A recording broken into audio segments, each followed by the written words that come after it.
বিসমিল্লাহির রহমানির রহিম। সুপ্রিয় শিক্ষার্থী, আসসালামু আলাইকুম।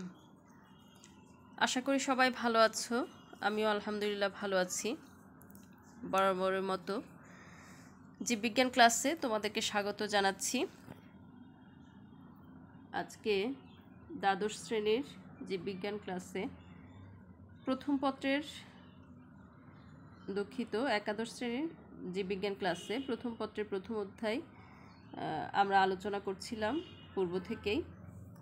তো এই অধ্যায়ের বিষয় হচ্ছে কোষের গঠন। আমরা যে বিষয়গুলো এতদিন পর্যন্ত আলোচনা করেছি তোমাদের নিশ্চয়ই মনে আছে।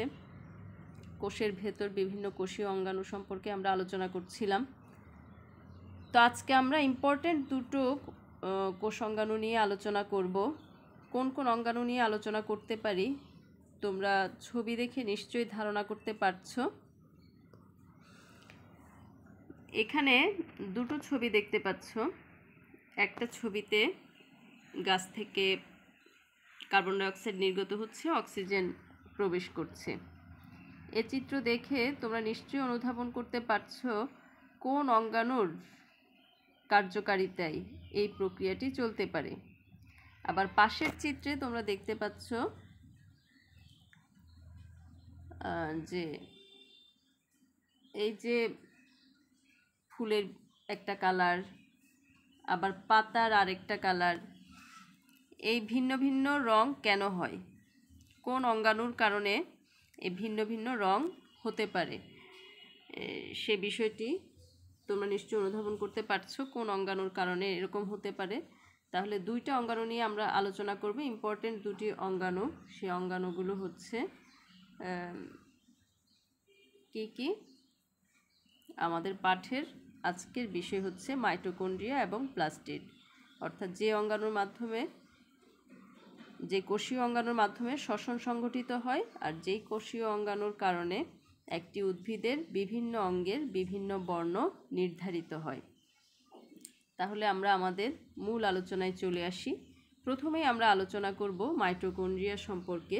তো মাইটোকন্ড্রিয়া কাকে বলা হয় বা কোষের কোন অঙ্গাণুর নাম মাইটোকন্ড্রিয়া, তোমরা নবম দশম শ্রেণীতেও এই বিষয়ে পড়েছ। কোষের পাওয়ার হাউস বা শক্তিঘর নামে তোমরা একটি কোষীয় অঙ্গাণু সম্পর্কে জেনেছিলে। মাইটোকন্ড্রিয়া মূলত সেই অঙ্গাণু যেটাকে কোষের পাওয়ার হাউস বা শক্তিঘর বলা হয়। তো এটিকে সংজ্ঞায়িত করতে গেলে আমরা কিভাবে সংজ্ঞায়িত করতে পারি?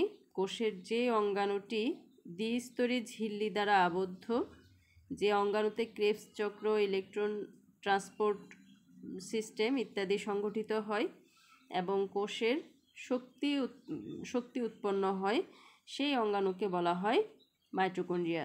যেহেতু কোষের এই অঙ্গাণুতে শক্তি উৎপন্ন হয় এবং কোষের যে বিভিন্ন জৈবনিক প্রক্রিয়াগুলো চলে, সেই জৈবনিক প্রক্রিয়াগুলোর জন্য যে শক্তি প্রয়োজন, সেই শক্তি যেহেতু এই অঙ্গাণুতে শ্বসনের মাধ্যমে এসে থাকে, তাই এই অঙ্গাণুকে কোষের শক্তিঘর বা পাওয়ার হাউস বলা হয়। তো এই অঙ্গাণুটি আবিষ্কার করেছেন কে? বিজ্ঞানী কলিকার 1850 সালে মাইটোকন্ড্রিয়া আবিষ্কার করেন। তিনি সাইটোপ্লাজমে বিভিন্ন আকৃতি বিশিষ্ট এই অঙ্গাণুগুলো আবিষ্কার করেন। এর পরবর্তীতে নামকরণ করা হয়। তো নামকরণ এক এক বিজ্ঞানী একইভাবে করেছেন। প্রথমে বিজ্ঞানী ফ্লেমিং সুতাকৃতির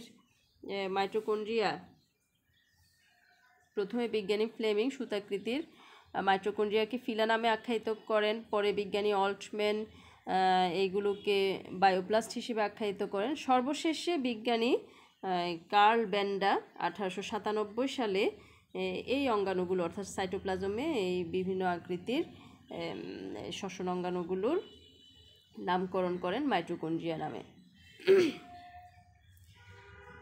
এবার আসি আমরা মাইটোকন্ড্রিয়া উৎপত্তি হয় কিভাবে। মাইটোকন্ড্রিয়া মূলত একটি মাইটোকন্ড্রিয়ার বিভাজনের মাধ্যমেই পরবর্তীতে অন্যান্য মাইটোকন্ড্রিয়ার সৃষ্টি হয়, অর্থাৎ মাইটোকন্ড্রিয়ার সংখ্যা বৃদ্ধি হয় বিভাজনের মাধ্যমে। আর কোনো কোষে যদি একটা মাত্র মাইটোকন্ড্রিয়ন থাকে তাহলে সেটা কোষ বিভাজনের সাথে সাথেই বিভাজিত হয়ে যায়। মাইটোকন্ড্রিয়ার সংখ্যা কোষে এক থেকে একাধিক হতে পারে। প্রত্যেকটা কোষে সাধারণত গড়ে 300 থেকে 400টি মাইটোকন্ড্রিয়া থাকতে পারে। যকৃৎ কোষে 1000, প্রায় 1000 অথবা 1000-এর চেয়ে বেশি মাইটোকন্ড্রিয়া থাকে, আর অ্যামিবাতে 1000-এর চেয়েও বেশি মাইটোকন্ড্রিয়া থাকে। মাইটোকন্ড্রিয়ার আকৃতি বৃত্তাকার হতে পারে, দণ্ডাকার হতে পারে, তন্তুকার হতে পারে, এখানে তন্তুকার বানানটা ভুল এসেছে, দীর্ঘকার এসেছে, তারকাকার হতে পারে, কুণ্ডলী আকার হতে পারে। এরপরে মাইটোকন্ড্রিয়ার আকার, মাইটোকন্ড্রিয়া তো বিভিন্ন ধরনের আকার আমরা আকৃতির ক্ষেত্রে দেখলাম, বৃত্তাকার, দণ্ডাকার, তন্তুকার। তো বৃত্তাকার মাইটোকন্ড্রিয়ার ব্যাস হচ্ছে 0.2 থেকে 2.0 মাইক্রন পর্যন্ত হতে পারে। সূত্রাকার মাইটোকন্ড্রিয়ার দৈর্ঘ্য 40 থেকে 70 মাইক্রন পর্যন্ত হতে পারে। আর দণ্ডাকার মাইটোকন্ড্রিয়ার দৈর্ঘ্য 9 মাইক্রন, প্রস্থ হচ্ছে 0.5 মাইক্রন। এবার আমরা মাইটোকন্ড্রিয়ার ভৌত গঠন সম্পর্কে জানব। তোমরা এখানে চিত্রে মাইটোকন্ড্রিয়ার একটি চিত্র দেখতে পাচ্ছ, বাহির এবং ভেতর সহ একসাথে এখানে প্রদর্শিত হয়েছে। তো মাইটোকন্ড্রিয়ার এই চিত্র থেকে আমরা মাইটোকন্ড্রিয়ার ভৌত গঠন সম্পর্কে জানব। এখানে আমরা দেখতে পাচ্ছি যে আমি দেখাই, এই যে এখানে বাহিরের ঝিল্লি এটা, তারপরে হচ্ছে এটা হলো ভিতরের ঝিল্লি। অর্থাৎ প্রথম আমরা যে বিষয়টি নিয়ে আলোচনা করব ভৌত গঠনে, সেটা হচ্ছে আবরণী।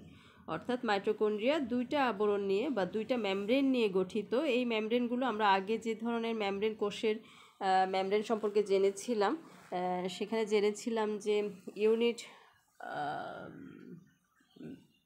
কি বলে এটা, একক মেমব্রেন। হ্যাঁ, সেখানে যে তত্ত্বটা আমরা জেনেছিলাম যে কোষের যতগুলো ঝিল্লি আছে, যতগুলো অঙ্গাণু আছে, সব অঙ্গাণু যেই ঝিল্লি দিয়ে গঠিত, সেই ঝিল্লিগুলো সবই লিপোপ্রোটিন বাইলেয়ার দিয়ে গঠিত। ঠিক একইভাবে মাইটোকন্ড্রিয়ার যে ঝিল্লি, এই ঝিল্লিটাও দুইটা মেমব্রেন দিয়ে গঠিত, এবং এই মেমব্রেনগুলো বা আবরণ দিয়ে গঠিত। এই মেমব্রেনগুলো কি দিয়ে তৈরি? লিপোপ্রোটিন দিয়ে তৈরি।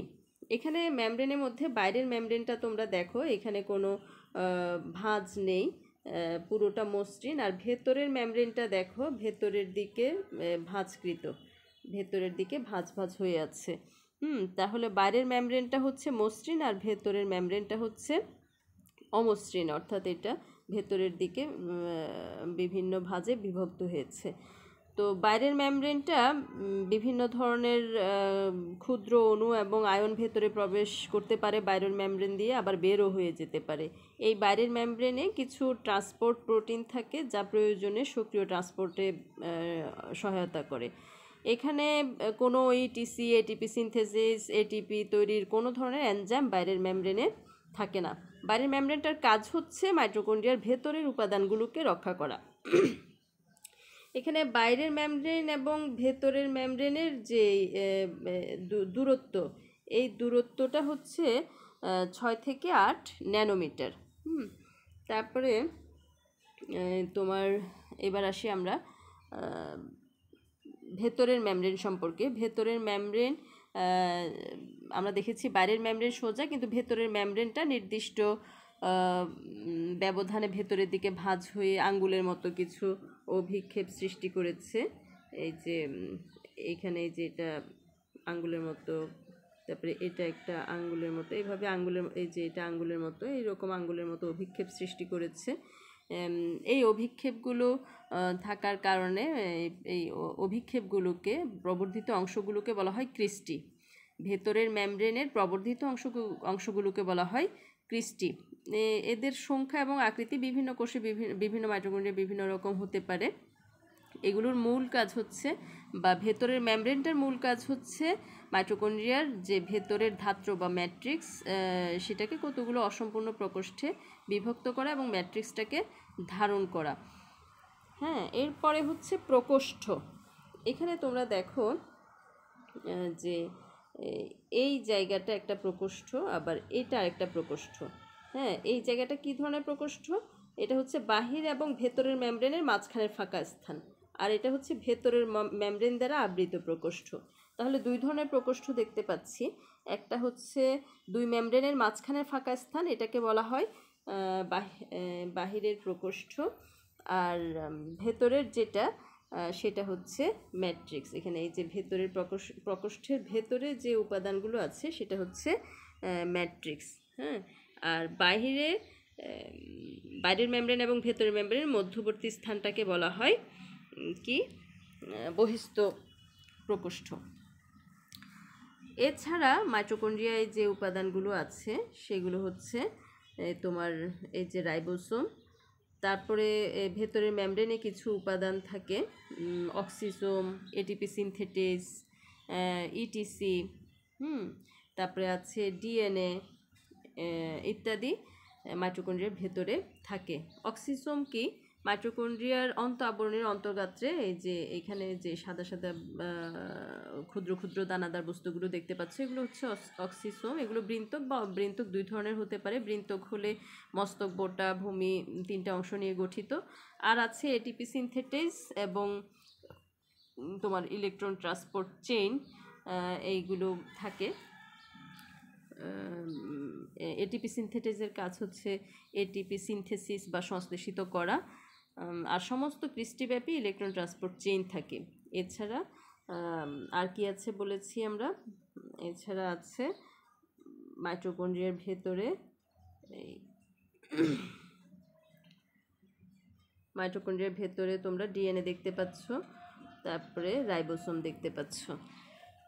তাহলে এই হচ্ছে মাইটোকন্ড্রিয়ার ভৌত গঠন। মাইটোকন্ড্রিয়ার রাসায়নিক গঠনে কি কি আছে? মাইটোকন্ড্রিয়ার রাসায়নিক গঠনের ক্ষেত্রে পুরো মাইটোকন্ড্রিয়ার শুষ্ক ওজনের প্রায় 65% হচ্ছে প্রোটিন, 29% গ্লিসারিন, 4% হচ্ছে লেসিথিন, 4% সেফালিন এবং 2% কোলেস্টেরল থাকে।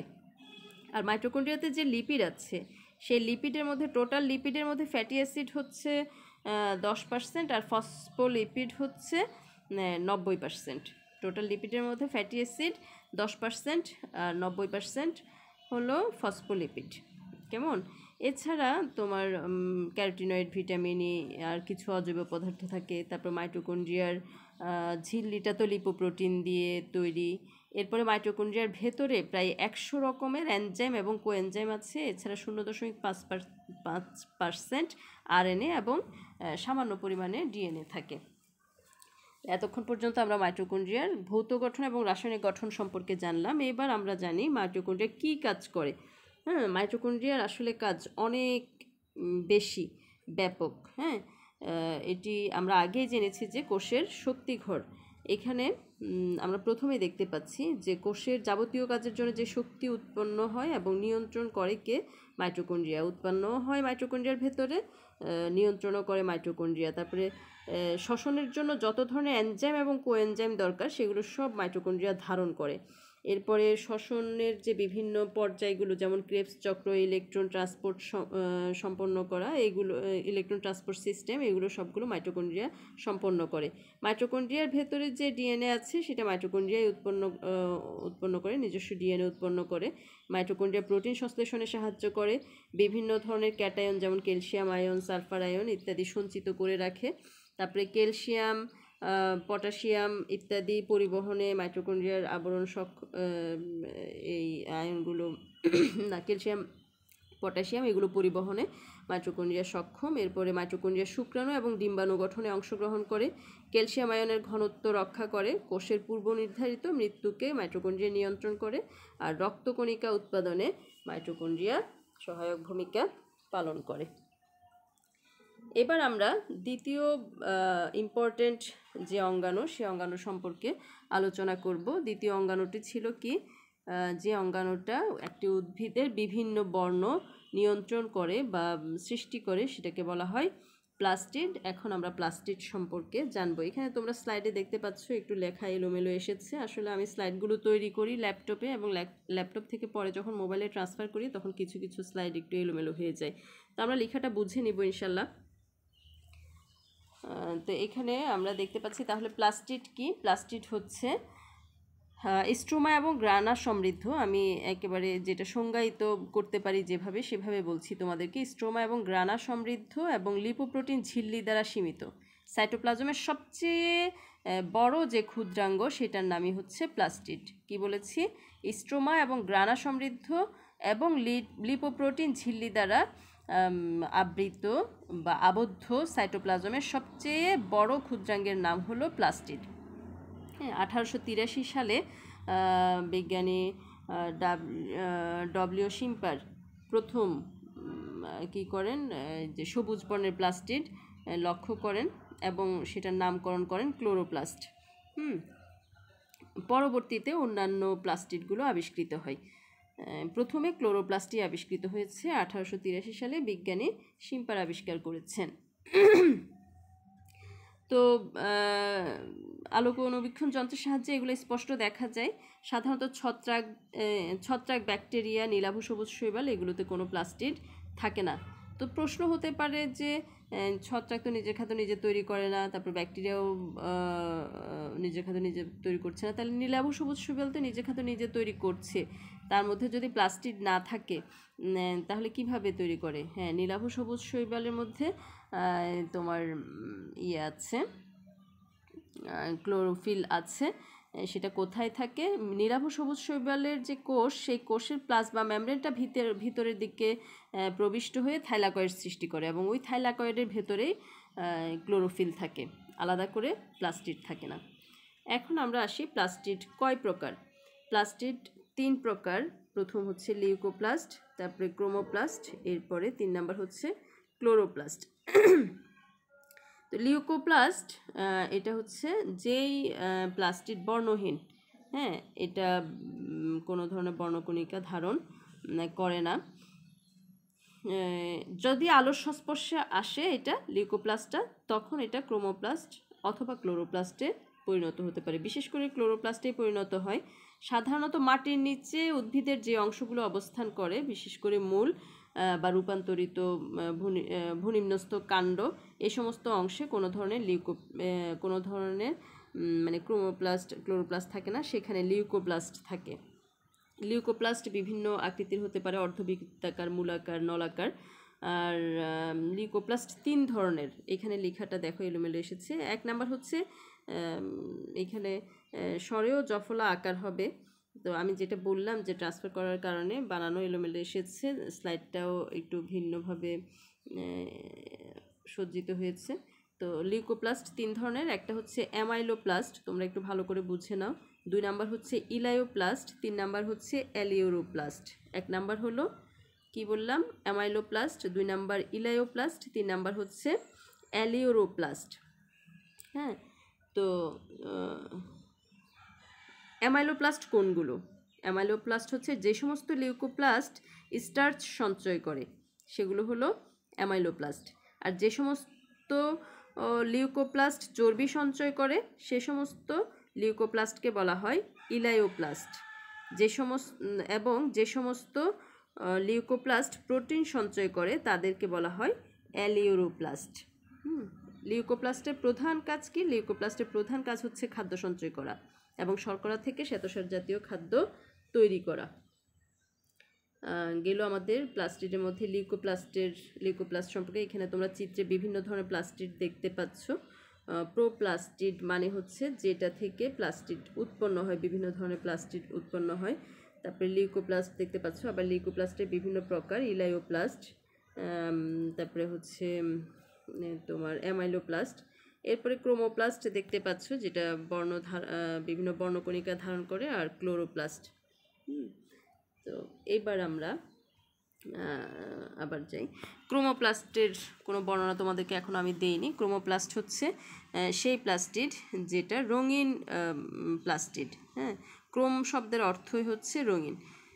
তো এখানে ক্যারোটিন এবং জ্যান্থোফিল নামক পিগমেন্ট এর মধ্যে থাকে। ক্রোমোপ্লাস্টের মধ্যে আকৃতিতে ওরা বিভিন্ন রকম।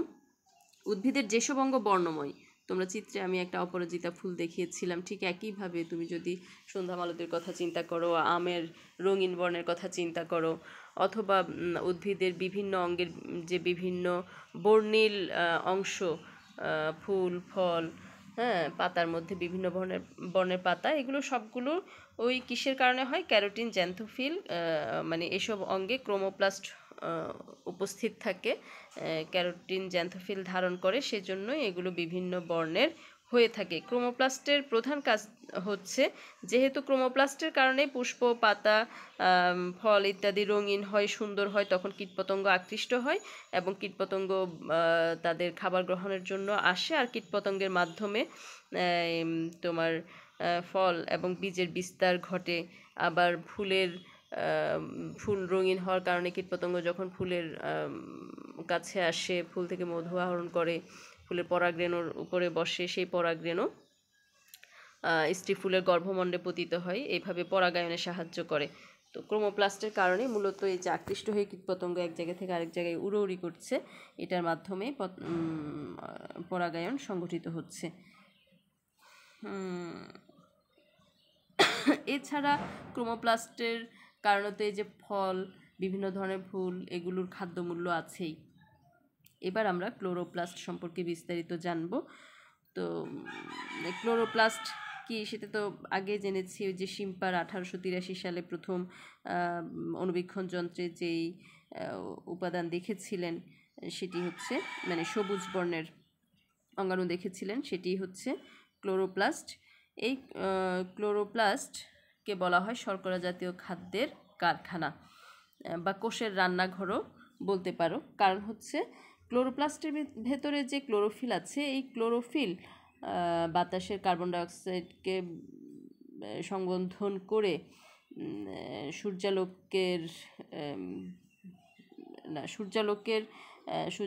থেকে শক্তিকে, আলোক শক্তিকে রাসায়নিক শক্তিতে রূপান্তরিত করে এবং কার্বন ডাইঅক্সাইডকে সংবন্ধিত করে শর্করা জাতীয় খাদ্য তৈরি করতে পারে।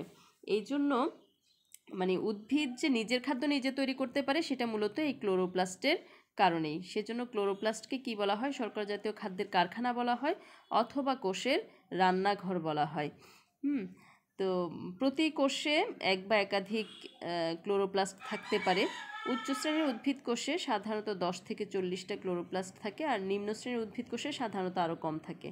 ক্লোরোপ্লাস্ট বিভিন্ন আকৃতির। উচ্চ শ্রেণীর উদ্ভিদে তোমরা চিত্রে যে ধরনের ক্লোরোপ্লাস্ট দেখতে পাচ্ছ, অনেকটা লেন্সের মতো উচ্চ শ্রেণীর উদ্ভিদে লেন্স আকৃতির কোষ থাকে। এছাড়া নিম্ন শ্রেণীর উদ্ভিদে বিভিন্ন আকৃতির ক্লোরোপ্লাস্ট থাকতে পারে, যেমন পেয়াল আকৃতির। ক্ল্যামাইডোমোনাস উদ্ভিদে পেয়াল আকৃতির ক্লোরোপ্লাস্ট দেখা যায়। তারপরে স্পাইরোগাইরা, ক্ল্যামাইডোমোনাস শৈবালে পেয়াল আকৃতির দেখা যায়, স্পাইরোগাইরা শৈবালে সর্পিলাকার ক্লোরোপ্লাস্ট দেখা যায়। এরপরে তোমার ইওলোথ্রিক্সে ফিতা বা আংটি আকৃতির ক্লোরোপ্লাস্ট দেখা যায়, ইত্যাদি বিভিন্ন আকৃতির ক্লোরোপ্লাস্ট থাকতে পারে। এবং শৈবালের ক্লোরোপ্লাস্টে সবচেয়ে বেশি বৈচিত্র্য দেখা যায়। আকারের ক্ষেত্রে লেন্স আকৃতির ক্লোরোপ্লাস্টের ব্যাস সাধারণত 3 থেকে 5 মাইক্রন, আর স্পাইরোগাইরার যে সর্পিলাকার ক্লোরোপ্লাস্ট, এটা তো সর্পিলাকার হওয়ার কারণে পেঁচিয়ে থাকে, এটা সোজা করলে অনেক সময় কোষের দৈর্ঘ্যের চেয়েও বেশি লম্বা হয়। আর উৎপত্তি, নিম্ন শ্রেণীর উদ্ভিদে পুরাতন ক্লোরোপ্লাস্ট থেকে নতুন ক্লোরোপ্লাস্টের সৃষ্টি হয়, বিভাজনের মাধ্যমে নতুন ক্লোরোপ্লাস্টের সৃষ্টি হয়। উচ্চ শ্রেণীর উদ্ভিদের সৃষ্টি হয় আদি প্লাস্টিড থেকে, ওই যে তোমাদেরকে চিত্রে প্রোপ্লাস্টিড দেখিয়েছিলাম, এখানে এই যে প্রথম কোষটা প্রোপ্লাস্টিড, এটি এক ধরনের গোলাকার 0.5 মাইক্রন বিশিষ্ট একটি গোলাকার বস্তু। এটাতে ঘন স্ট্রোমা থাকে, দ্বিস্তর বিশিষ্ট আবরণী দ্বারা আবৃত। সূর্যালোকের উপস্থিতিতে ক্লোরোফিল সৃষ্টির সাথে সাথে প্লাস্টিড পূর্ণাঙ্গ ক্লোরোপ্লাস্টে পরিণত হয়। তো ক্লোরোপ্লাস্টের ভৌত গঠনে আমরা কি কি দেখতে পাচ্ছি, তোমরা এখানে স্পষ্ট দেখতে পাচ্ছ যে দুঃখিত, তোমরা এখানে এই যে আবরণ, আমরা প্রথমেই আসি ক্লোরোপ্লাস্টের ভৌত গঠনের ক্ষেত্রে আবরণ। দুইটা আবরণ আমরা এখানে স্পষ্ট দেখতে পাচ্ছি, একটা বাইরের আবরণ আর একটা ভেতরের আবরণ। আংশিক অনুপ্রবেশ্য আবরণ দ্বারা বা ঝিল্লি দ্বারা আবৃত থাকে ক্লোরোপ্লাস্ট। এইখানে একটা ব্যতিক্রম আছে, আমরা এর আগে জেনেছি সমস্ত কোষের অন্যান্য ঝিল্লিগুলো কি লিপোপ্রোটিন দ্বারা গঠিত, ফসফোলিপিড দ্বারা গঠিত, কিন্তু এইখানে ফসফোলিপিড নয়, এখানে হচ্ছে গ্লাইকোসিল গ্লিসারাইড এই আবরণ, ফসফোলিপিডের পরিবর্তে এখানে থাকে গ্লাইকোসিল গ্লিসারাইড, এটা ব্যতিক্রমধর্মী গঠন। এরপরে আছে তোমার স্ট্রোমা, এই যে ভেতরে কলয়েডধর্মী যে ম্যাট্রিক্স বা তরল, সেটা হচ্ছে স্ট্রোমা। স্ট্রোমাতে কি কি থাকে? স্ট্রোমাতে থাকে 70S রাইবোজোম, অসমোফিলিক দানা, তারপরে ক্লোরোপ্লাস্টের নিজস্ব ডিএনএ আরএনএ এগুলো স্ট্রোমাতে থাকে। শর্করা তৈরির এনজাইমগুলো স্ট্রোমাতে থাকে। এই যে সালোক সংশ্লেষণের সময় যে C3 চক্র C4 চক্র এগুলো স্ট্রোমাতে সংঘটিত ঘটে থাকে। এরপরে আছে তোমার এই থাইলাকয়েড এবং গ্রানাম। এখানে তোমরা কিছু জিনিস দেখতে পাচ্ছ, এই যে এটা হচ্ছে পুরোটা একটা গ্রানাম চাকতি, আর এই গ্রানাম চাকতির এক একটা যে অনেকটা লেন্স আকৃতির আলাদা আলাদা দেখতে পাচ্ছ, এইগুলো হচ্ছে থাইলাকয়েড। এইগুলো আলাদা আলাদা হচ্ছে থাইলাকয়েড। কেমন? স্ট্রোমাতে অসংখ্য থলে আকৃতির 100 থেকে 300 ডিগ্রি অ্যাংস্ট্রম প্রস্থ বিশিষ্ট ত্রিমাত্রিক সজ্জার গঠন দেখা যায়। এই থাইলাকয়েডগুলো, এগুলোই হচ্ছে থাইলাকয়েড। থাইলাকয়েডগুলোর ভেতরে একটা প্রকোষ্ঠ থাকে, আমি পাশের চিত্রে পরবর্তী চিত্রে সেটা দেখিয়ে দেব। তো এই যে এই ভেতরে প্রকোষ্ঠ থাকে, এই প্রকোষ্ঠের ভেতরে chlorophyll a, chlorophyll b, xanthophyll, carotene, lipid, enzyme এগুলো থাকে। আর এইসব বস্তুকে একত্রে বলা হয় কোয়ান্টোসোম। স্ফটিকাকার দানার মতো অবস্থান করে। এই থাইলাকয়েডগুলো একটার উপর একটা সজ্জিত হয়ে যে স্তূপ গঠন করে, একটার উপর একটা সজ্জিত হয়ে যে স্তূপ গঠন করে, এগুলোকে বলা হয় গ্রানাম। কেমন? এই যে এখানে ভেতরে একসাথে দেখতে পাচ্ছ গ্রানাম চাকতি, এগুলো এই গ্রানামের স্তূপ। এটা একটা গ্রানামগুলো কি দিয়ে গঠিত? অনেকগুলো থাইলাকয়েড দিয়ে গঠিত। সাধারণত 100টি থাইলাকয়েড একটার উপর একটা সজ্জিত হয়ে একটা গ্রানাম গঠন করে। একটা গ্রানামের আকার 0.3 থেকে 1.7 মাইক্রোমিটার পর্যন্ত হয়। গ্রানাম চক্রের ঝিল্লির ভেতরের গায়ে কোয়ান্টোসোম নামক কিছু স্ফটিকাকার বস্তু থাকে। এরপরে তোমরা এখানে দেখতে পাচ্ছ স্ট্রোমা ল্যামেলি। এই যে একটা ল্যামেলি, এই গ্রানাম চাকতি আর এই গ্রানাম চাকতিকে মাঝখানে কি করেছে? একটা নালী সংযুক্ত করেছে। এই নালীকে বলা হয় স্ট্রোমা ল্যামেলি। দুইটা পাশাপাশি গ্রানার কিছু সংখ্যক থাইলাকয়েড সূক্ষ্ম নালিকা দ্বারা যুক্ত থাকে, এই নালিকাকে বলা হয় স্ট্রোমা ল্যামেলি। তারপরে কি আছে? তারপরে আছে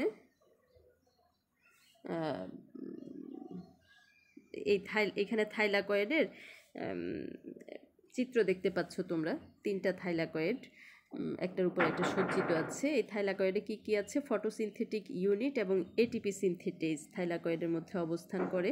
আমরা আগের চিত্রে বলেছিলাম যে অনেকগুলো থাইলাকয়েড, প্রায় 100টা থাইলাকয়েড একটার উপর একটা সজ্জিত হয়ে গ্রানাম চাকতি গঠন করেছিল। থাইলাকয়েডগুলো কেমন সেটা সূক্ষ্ম গঠন দেখানোর জন্যই তোমাদের সামনে আমি এই চিত্রটি নিয়ে এসেছি। থাইলাকয়েড এই যে মেমব্রেনগুলো তোমরা দেখতে পাচ্ছ,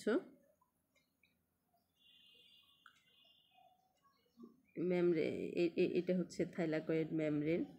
তো থাইলাকয়েড মেমব্রেনের মধ্যে এখানে অসংখ্য তোমরা কী কী দেখতে পাচ্ছ, মানে সালোক সংশ্লেষণকারী একক, এটিপি সিনথেটেজ, বিভিন্ন ধরনের এনজাইম এগুলো আছে। এই যে এগুলো হচ্ছে এটিপি সিনথেটেজ। তারপরে এইটা হচ্ছে একটা থাইলাকয়েড, এটা আরেকটা থাইলাকয়েড। হ্যাঁ, এই মাঝখানেরটা হচ্ছে ভেতরের গহ্বর, থাইলাকয়েডের ভেতরের গহ্বর। আর এই অনেকগুলো থাইলাকয়েড একটার উপর একটা সজ্জিত হয়ে পুরোটা একটা গ্রানাম। তো থাইলাকয়েডের ভেতরের এটা হচ্ছে থাইলাকয়েড গহ্বর, এখানে ভেতরে বিভিন্ন ধরনের বস্তু থাকে।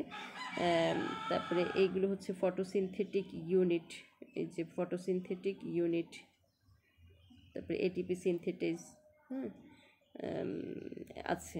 তো এই ফটোসিনথেটিক ইউনিটে কী কী থাকে? একটা ফটোসিনথেটিক ইউনিটে chlorophyll a, chlorophyll b, carotene, xanthophyll এবং প্রায় 300 থেকে 400টি, মানে ক্যারোটিন, জ্যান্থোফিল ইত্যাদির প্রায় 300 থেকে 400টি অণু থাকে। কী কী বলেছি? একটা ফটোসিনথেটিক ইউনিটে chlorophyll a, chlorophyll b, carotene, xanthophyll এগুলোর প্রায় 300 থেকে 400টা অণু থাকে। এছাড়া থাইলাকয়েডে বিভিন্ন ধরনের enzyme, metal ion, phospholipid, quinone, sulfolipid ইত্যাদি থাকে। তারপরে ইয়েতে তোমার ক্লোরোপ্লাস্টে আরও যে সমস্ত উপাদান আছে, ক্লোরোপ্লাস্টের নিজস্ব ডিএনএ এবং রাইবোজোম আছে। এগুলো হচ্ছে ক্লোরোপ্লাস্টের ভৌত গঠন। এবার আমরা আসি যে ক্লোরোপ্লাস্টের রাসায়নিক গঠন কেমন। ক্লোরোপ্লাস্টের রাসায়নিক গঠনে যে উপাদানগুলো দেখা যায় সেগুলো হচ্ছে কার্বোহাইড্রেট, লিপিড, প্রোটিন এবং ক্লোরোফিল। তো প্রোটিনের ক্ষেত্রে টোটাল প্রোটিনের 80% হচ্ছে তোমার অদ্রবণীয়, যেগুলো লিপিডের সাথে একত্রে ঝিল্লি নির্মাণ করে। বাকি 20% হচ্ছে দ্রবণীয় এবং এনজাইম হিসেবে কাজ করে। আর ক্লোরোপ্লাস্টে যে তোমার ক্লোরোফিল আছে, সেই ক্লোরোফিলের মধ্যে ক্লোরোফিল এ থাকে 75%, ক্লোরোফিল বি থাকে 25%। এছাড়াও ক্লোরোপ্লাস্টের রাসায়নিক উপাদান হিসেবে আছে ক্যারোটিনয়েড এবং নিউক্লিক অ্যাসিড। এগুলো হচ্ছে ক্লোরোপ্লাস্টের রাসায়নিক উপাদান। এবার আমরা আসি ক্লোরোপ্লাস্ট কি কি কাজ করে থাকে। অনেক কিছুই আমরা আগেই অনুধাবন করতে পেরেছি। তো শর্করা জাতীয় খাদ্য মানে সালোকসংশ্লেষণ প্রক্রিয়ায় শর্করা জাতীয় খাদ্য প্রস্তুত করার প্রধান কাজ কে করে? ক্লোরোপ্লাস্ট করে থাকে। সৌরশক্তিকে জৈবিক শক্তিকে রূপান্তর করে, অর্থাৎ শক্তির রূপান্তর সংঘটিত হয় ক্লোরোপ্লাস্টের মাধ্যমে। যে আমরা শক্তির প্রধান উৎস পড়েছিলাম সূর্য, তো সূর্যালোক, তো প্রধান উৎস হচ্ছে সূর্য। সূর্য থেকেই আলোক শক্তিটা উদ্ভিদের মাধ্যমে রূপান্তরিত হয়ে এরপরে পৃথিবীর বিভিন্ন জীবের মধ্যে ছড়িয়ে পড়ছে। তো এই শক্তির রূপান্তরের কাজটা করে কে? ক্লোরোপ্লাস্ট। কার্বন ডাইঅক্সাইডকে সংবন্ধন করে। এরপরে ক্লোরোপ্লাস্ট প্রয়োজনে প্রোটিন এবং নিউক্লিক অ্যাসিড তৈরি করে। তারপরে হচ্ছে ক্লোরোপ্লাস্ট ফসফোরাইলেশন, অর্থাৎ সূর্যালোকের মাধ্যমে এডিপিকে এটিপিতে রূপান্তর করা, ফসফেট সংযুক্ত করার কাজটা কে করে? ক্লোরোপ্লাস্ট করে। তারপরে ফটো রেসপিরেশন সংগঠিত করে ক্লোরোপ্লাস্ট, এবং সাইটোপ্লাজমিক ইনহেরিটেন্সে সাহায্য করে ক্লোরোপ্লাস্ট। তাহলে আজকের আলোচনা থেকে আমরা দুইটা টপিক নিয়ে আমাদের গুরুত্বপূর্ণ আলোচনা হলো। একটা হচ্ছে মাইটোকন্ড্রিয়া, একটা হচ্ছে ক্লোরোপ্লাস্ট। দুইটাই কোষের গুরুত্বপূর্ণ কাজ করে থাকে। দুইটার কাজের মধ্যে আবার সমন্বয় আছে। কী ধরনের সমন্বয়? দেখো, মাইটোকন্ড্রিয়া কার্বন ডাইঅক্সাইড উৎপন্ন করছে, অক্সিজেন নিচ্ছে মাইটোকন্ড্রিয়ার কাজের জন্য, অর্থাৎ শ্বসনের কাজের জন্য বাহির থেকে অক্সিজেন প্রয়োজন হচ্ছে, এবং মাইটোকন্ড্রিয়ার ভেতরের কাজের মাধ্যমে কার্বন ডাইঅক্সাইড বের হয়ে যাচ্ছে। আর অন্যদিকে ক্লোরোপ্লাস্টের কাজের জন্য, অর্থাৎ খাদ্য উৎপন্নের জন্য কার্বন ডাইঅক্সাইডটা প্রয়োজন হচ্ছে এবং অক্সিজেন নির্গত হচ্ছে। তাহলে মাইটোকন্ড্রিয়া এবং ক্লোরোপ্লাস্টের কাজ পরস্পরের উপর নির্ভরশীল। এবং উদ্ভিদে এই দুইটা প্রক্রিয়া ছাড়া অন্য কোনো জৈবনিক প্রক্রিয়া চলা সম্ভব নয়। কাজেই খুব গুরুত্বপূর্ণ দুটি অঙ্গাণু নিয়ে আমরা আজকে আলোচনা করলাম। তোমরা কম্পারেটিভ আলোচনা করে যদি পড়ো, তাহলে উচ্চতর দক্ষতার প্রশ্নের উত্তর দিতে তোমাদের জন্য সহজ হবে। আশা করি সবাই বুঝতে পেরেছো। তো আজকের মতো এখানেই আমরা শেষ করছি। ধন্যবাদ সকলকে। সবাই ভালো থেকো। পরবর্তী ক্লাসে আবার দেখা হবে ইনশাল্লাহ।